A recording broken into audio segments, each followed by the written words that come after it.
Niona tamin'ireo ray aman-dren'ny mpianatra ao amin'ny UEFA ASM Andravoahangy ny sabotsy teo ny filohan'ny vondrom-panabeazana ASM sy ireo tompon'andraikitry ny sekoly fihaonana jinika izay toy ny fihaonana tamin'ireo mpianatra moa izy ity. Ho fampahafantarana ny fanabeazana voiziny ASM dia nisy ny fihaonana dinika teo amin'ireo tompon'andraikitra sy ny ray aman-dren'ny mpianatra ny sabotsy lasa teo teny Ankatso. Ireo ray aman-dren'ny mpianatra ao amin'ny UEFA ASM Andravoahangy no nihaona sy nidinika tamin'Andriamatoa Ratrema William, filohan'ny vondrom-panabeazana ASM no Trondramatoa Razafy Manatsy talenty sekoly ity ary ireo mpiara-miasa aminy sy ireo mpampianatra. Ankoatra ny fampahalalana tamin'ireo ray aman-dreny ny fanabeazana voiziny ASM dia fotoana iray ihany koa na ahafahany reto mananjanaka manovy fianarana ao anivon'ny UEFA ASM Andravoahangy reto na afantatra ireo misahana ny fanabeazana ny zanany ity fihaonana dinika teny Ankatso ity.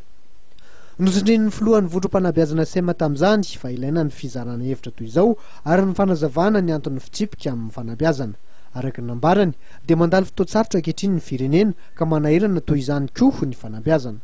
Itoy amin'ny varavarana misokatra dia hetsika ity fotoana ahafahan'ireo ray aman-dren'ny mpianatra sy ny zanany mifampidinika amin'ny vatana amin'ny mpampianatra indray kosa.